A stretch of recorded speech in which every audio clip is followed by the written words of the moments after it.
Thursday afternoon chat. Your favorite artists with Jayar. Ladies and gentlemen, boys and girls, an absolute treat for you today. Luke from For King and Country. Hello, sir. Greetings to you, JR. It is it's at least a yearly tradition, right? Yeah, I That try we get to hang out. I try to space it out so you don't get tired of me, because my jokes are only funny for a window. And so if I keep it to a year apart, you're like, Okay. he's a funny guy. He's a funny guy. But if That's you true. were every 6 months, you'd be like, oh, gosh. I'm a little bit. I've had too much JR. Is that Yeah. what you would say? It happens. Okay. It happens to my wife a lot. Let's hit the green screen right out of the gate. let's do I've it. given Okay. you three. I'm going to give you Yep. 3 options Yeah, of what you want this green screen to change to. A Yep. strawberry field. yeah. I like strawberries, particularly the organic ones that are not overly enlarged. They seem to pack more punch and they have more. Okay. Just Pretty much it's going to look like nutritional green value. plants behind us. I don't know if we're going to be zoomed in on the strawberries, dang but it. All right. if it was Well. a pumpkin field, you'd see that from Okay. far away. Fair. Strawberry fields, like, you're going to have to trust us. Okay. Or a wrestling ring, like a Not professional. gonna do the wrestling Okay. ring. Yep. Or a DMV. DMV is pretty funny. To have an interview and a discussion at the DMV. It's like, Yeah, that's as legit. long as Alex can get the numbers I know. changing behind us. And I think that the DMV literally is, to the common man, one of the worst places you can spend your day. Oh yeah, so let's Because do it. it's universally terrible Yeah. for everyone. So to have this very intellectually stimulating conversation at We the hope. DMV Yeah, feels perfect. Let's go there. Oh, great job, Alex. In post. That's right. This is great. All right, will you let me know if 422 pops up, because that's, at That any one got me. at That any, one got me. at any Good. point. Here we go. Let's. Well, by the way, what are you getting done at the DMV? Are you going for the first time to get your license, or are you marriage license. I find that when I had to go get my marriage license for Courtney and I, it is an interesting thing because technically you get that license, and if you were to sign it with a witness, you are married, Yeah, and so you actually take that license to your wedding day, yeah. not signed, but whenever you get that marriage license, you're good to go. And where I went, they had like this book, and they entered it in like handwriting into wow. the book, and I was like, that's where the marriage license is coming from? Right. Apparently so. Huh. Yeah. Well. Useless information with Yeah. words. Thank you, JR. Let's I want to first of all say congratulations. Your last song, For God Is With Us, went to #1 on the charts. Which, do you keep track? I know your team probably keeps track of #1s, but do you and Joel like oh wow, that's 5 #1s the past, or is it just kind of a No. You know what I often say? It you is can my, tell me my- later the real answer. It is my job to write the music. Obviously, hopefully it connects here, Yeah. it connects in the heart. And then what other people do with it, that's somebody else's job, Yeah. And so it helps me a little bit, I think, to just separate the two. Obviously, you're always grateful to know when something good happens. It's like a pat on the back. It's like the billboards that people see all around the nation of I don't yourself. want to talk about those. It's just people, and people will probably tweet in or whatever and say, Yeah. JR, I saw you on the highway, Yeah. If you take it anything more than just a little bit of encouragement, you're getting your perspectives all out of whack, right? Right. And I think that's the way it is for us. You want songs. Like, whoever wants to go to work one day and say, you know what, I want the art or the thing that I'm creating today to not do well. You know, Right. you don't want that.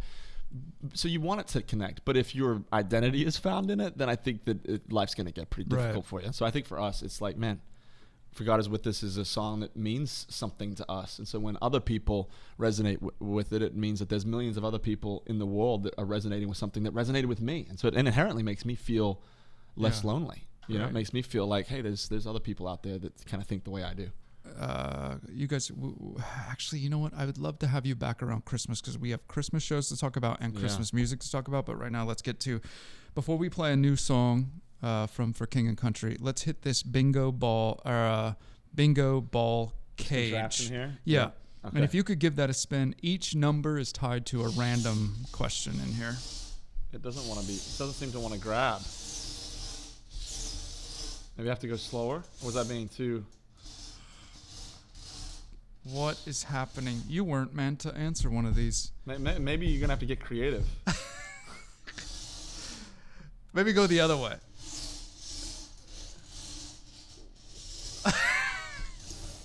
Oh, Yay!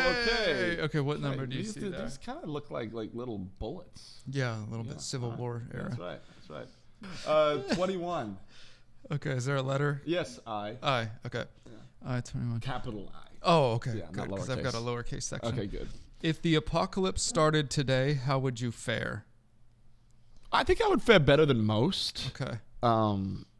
And that's got a lot to do with the fact that, and we've talked about this in the past, but I have some cows. All right. So if things get difficult, they're Black Angus for a reason, right? And so hopefully the apocalypse doesn't take the cows, and I've got some animals that, instead of eating the dog or the cat, I can go there first. Can I help you with an outside perspective? Because I'm just reading a book sort of about this. Okay. But they're not going to live? No, you need to set, if things start going crazy and you've got this life-sustaining Black Angus. I'm going to have to fend them off. You will, that's gold now. I know. And so you are going to have to retreat back. I just feel like a fence is not going to be good enough. You're going to need like bells with wire attached. So if anybody tries to get on your property, you hear the bells ringing. Your children know what to do when the bells start ringing. That means somebody's coming for your cows to survive. These are things that have to be put, like family meetings need to start happening to get this stuff going.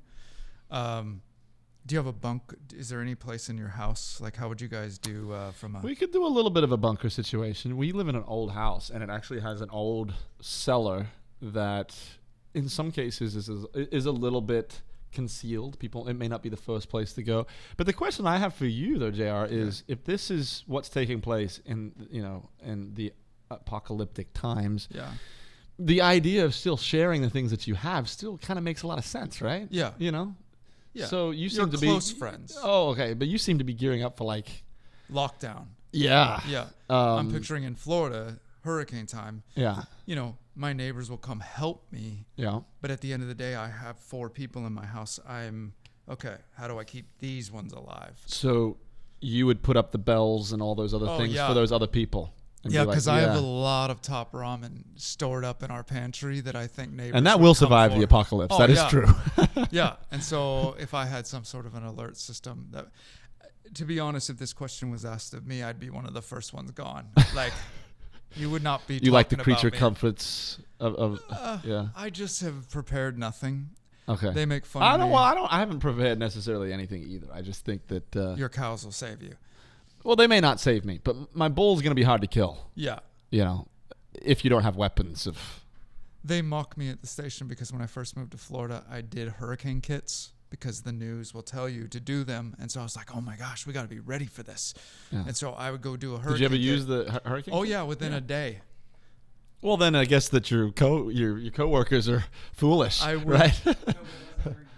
It was I would put the whole box of stuff in the pantry. I'm ready.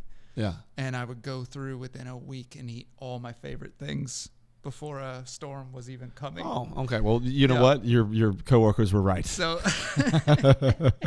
all that would you be wouldn't left, make it. Yeah.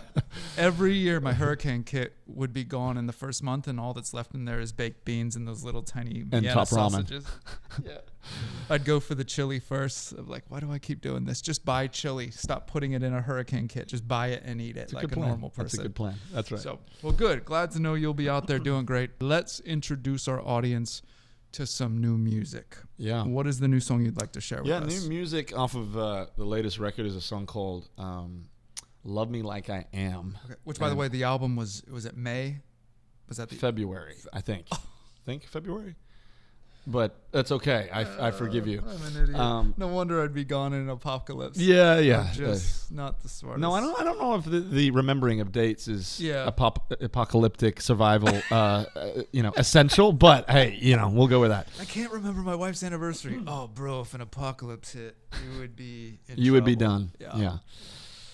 But yes, The song. Yeah. yes, Love Me Like I Am. Yeah, and look, the hobby behind the song is I think, not to get super serious here for just a second, but I think that we all come into life with varying degrees of shame and trauma. And I think that obviously even what therapy has taught a lot of us about, right, is that a lot of those things are difficult to overcome. And they're actually the things that that remove you from situations. It removes you from the feeling that you can be loved from a spouse. It removes you from the feeling that that father who said that thing, can you actually then receive a kind word from him, or that mother that did this, or the sibling, or, you know, and the list goes on.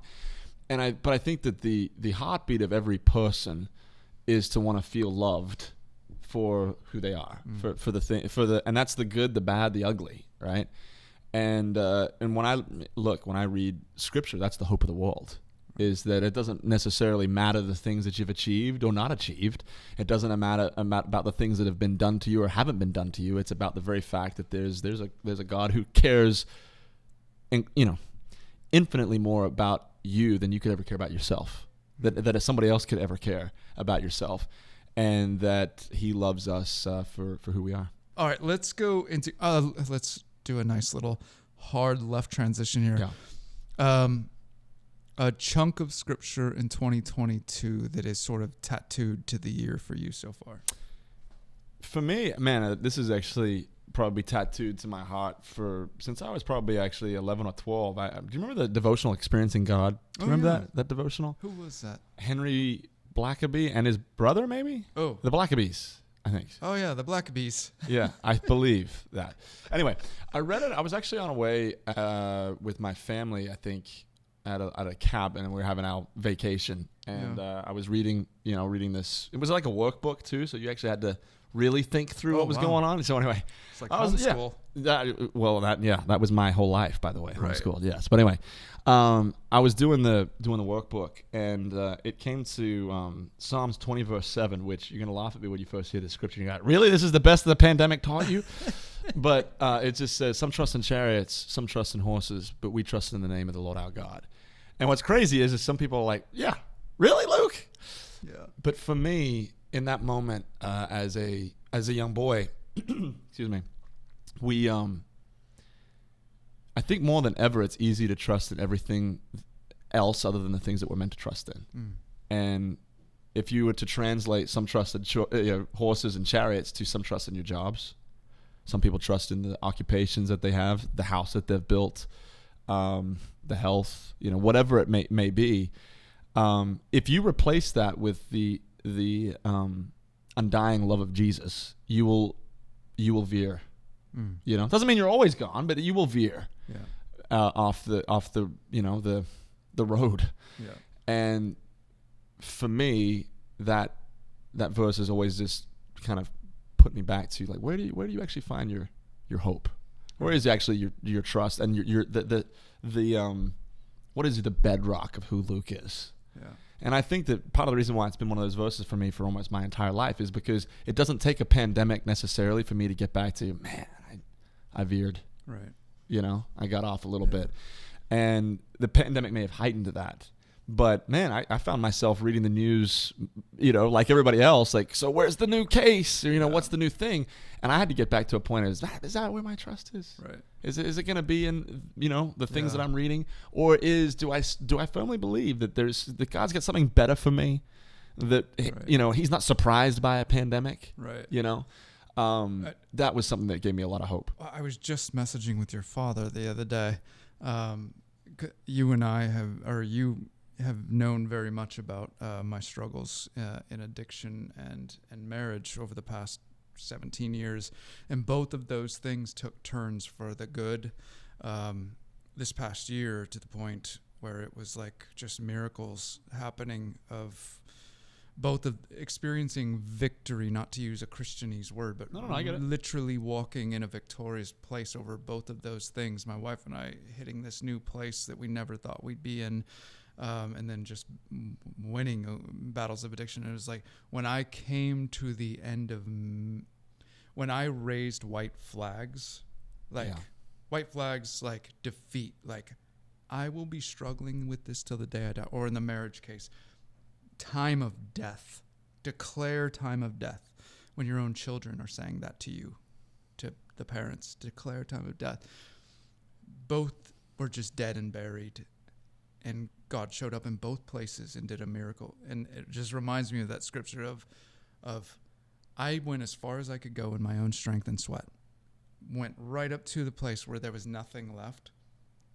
and God came in and rescued me. So that now when I tell those stories to people, like I haven't even updated you on any of these things since we've been texting it. Every time I would text you, it would always be still battling with this, still battling with this. And now to have come to a place on the other side, I can't sit and brag about what I did to conquer those. I had already declared time of death on both of those. And God came in and rescued me, pulled me over carnage to a firm place. So now when I tell those stories, it's got nothing to do with me. It's become another Christian word. It has become a testimony of what he did, not something I did. Yeah. My chariots and my horses took me so far. Yeah. And I was still dead and buried. You know. And look, here's the deal. If we ever get tired of hearing even Christianese phrases that reveal healing, truth, and victory, then that's a really sad day. Yeah. But today is a day that is, Yeah. I mean, man, just to hear you say that, we've known each other for pretty closely for at least 10 years. Yeah. Back to Australia. Yeah. Yeah. It's pretty special stuff. Yeah. Let's spin the random ball of questions. Okay. Random. I got to go the right way because I think I went the wrong way. There are. Oh, okay. All right. That was the ticket. All right. By the way, if you're listening at home, those are like little bingo balls that have a number. Each one's tied to a random question. Have you ever question. played bingo? I've seen it in a movie, I think. I've never played bingo. It sounds fun. Just sounds really? delightful. Okay, great. N for the word number, 31. Okay. Let's go discuss a state you've never been to for 2 minutes. Well, where this gets a little bit interesting is I've been to all the states. Ah, great. Yes, I've been to all the states. For what 2 about, minutes, I could tell you stuff about useless information about states if you want to do that, but we could do that. I could be your own personal history channel right here. Or you can shift it to tell me about a country you've never been to. Okay, a country that I've never been to that I would really like to go to, type thing. Or or useless information. Yeah, you got to know a couple things because we need to stretch it for 2 minutes. Well. Talk to me about when I'm talking to you, we're good at stretching a lot of things to 2 minutes. Is that another eating joke? joke? Nope. It's just your trauma. Hey, Jayar, cut a leg your shirts. They stretch. Now let's stretch this covers. Sorry, I am wounded. I'm talking about your ability to communicate and speak is what I'm talking about. A country that I would love to go to that I haven't been to that we can stretch out for 2 minutes. I would say Greece. Okay. I want to go to Greece. I took ancient Greek in high school as my foreign language for 2 years. Oh. Yeah, good idea. I sounded so brilliantly intellectual and like this guy's gonna be a Bible scholar. And then what happened was I passed those 2 years and I have never opened up another ancient Greek book since. And I couldn't even tell you the alphabet now, which at one point in theory, I was feeling bad for choosing France. Like that was a waste. Or French. Like that was a waste of time. Yours. Hopefully no one's French listening to this. Sheesh. Oh, they already have been chased a long time ago. All right, there we go. I dropped a couple nuggets, I'm sure. Yeah. No, but like they give you 3 options when I was in high school: French, German, Spanish. Yeah. And as a kid, you're not thinking, oh, one day Spanish is going to be the one that really would benefit my job. And that is a regret of mine, I would say. Yeah. I should have taken. I'm sure you're the same. You should have taken Spanish. Yeah, because French, I never, outside of a couple nations in Africa and France, French has kind of become here are the few. So you have something in common with my dad. He took French as well, and he was so bad at it that he went to the principal and said, I'm never going to France. I don't care to speak the language. I don't sound good speaking it. Don't make me take this anymore. And I think the principal said, you still, David, have to take French. Yeah.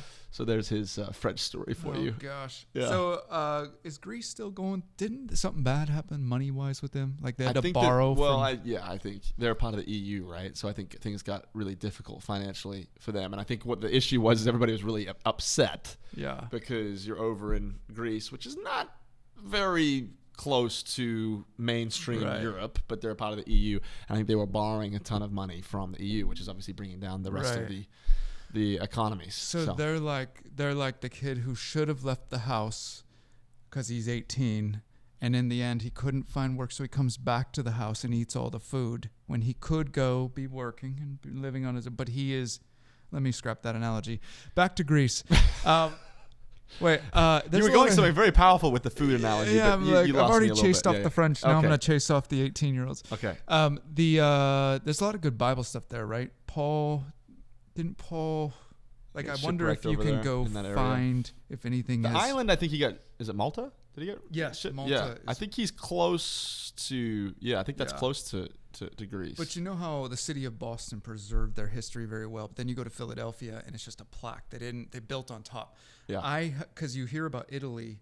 Hey, Yeah. Paul came to this right Italy's here is where amazing. he Have wrote. you been to Italy? No, Okay. but I've read that. You should go on a mission trip there. Yeah.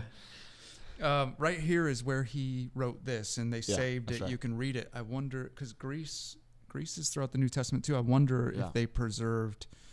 Well, you got to think through this. You got to think through, obviously, in Italy, which I have gone to. My wife and I did a trip there that is spectacular. And it, honestly, truthfully, I made a joke about it, but it's very worthwhile going because you do start to see. I think some of the biggest issues actually reading scripture is the fact that we don't have the right context for it. Yeah. So it is incredibly powerful as it still is. You basically know if you're living in the Western world, you have very little understanding of really what it's actually saying. Yeah. And yet it's still worthwhile reading and being a part of every day, which is I find fascinating, right? But the Romans built basically everything off of the Greeks. How they did things is how Rome wanted to do things. So when you think through that, Greece was the OG. Greece was the OG. You just got the 18-year-olds back. Yeah.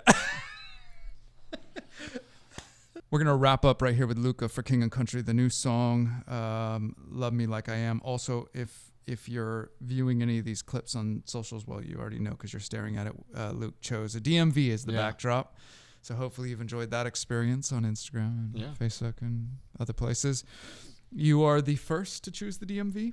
And Thank you. hopefully... Does it say at much all. about me or my personality? Means you're a or- real 9-to-5 guy at heart. Like you Oh, may that's fine be with on me. stage in front of thousands, but you're a guy that goes into the DMV and has to wait like the rest of us. You're a 9-to-5er. Always true for everyone. Yeah. And also you're going to save the world one day. If there's an apocalypse, you're going to feed a lot of people with your cow. So Hundreds. We'll go with tens. Maybe not Tens. hundreds, but we'll go with a few. the problem is you have to do your own butchering if there's an apocalypse. Are you okay with that? Because you've right now taken them to people. Desperate times, Yeah, desperate yeah. measures. Yeah. I'd be out there with a Swiss Army knife going, oh man, this is going to be a Well, you know chore." what? All I have to do is borrow knives from my kids. Like my Oh. 9-year-old has probably 6 to 7 knives that are always just ready to go, as sharp as could be. And I think that he feels like if I go out there with knives, nothing can take me down. And so he's got plenty of knives. We're ready to go. Considering your hero growing up was probably the Crocodile Dundee, who's famous for, now that's a knife. Yeah. The I mean, I acorn. wouldn't say he's a hero of mine, but he's meant to be every Australian's hero. Yeah. I will say that. Now that's a knife. Yeah. Let's can we have you back around Christmas time? Because we're gonna have Christmas shows to talk about. Let's do it. I'm pretty sure anytime you ask, Jayar, I usually show up for you. I know, and I don't take it for granted. Yeah, okay, good. All right, always great to see you. My Good to friend. see you, man. The Thursday Afternoon Chat. Your favorite artists with Jayar.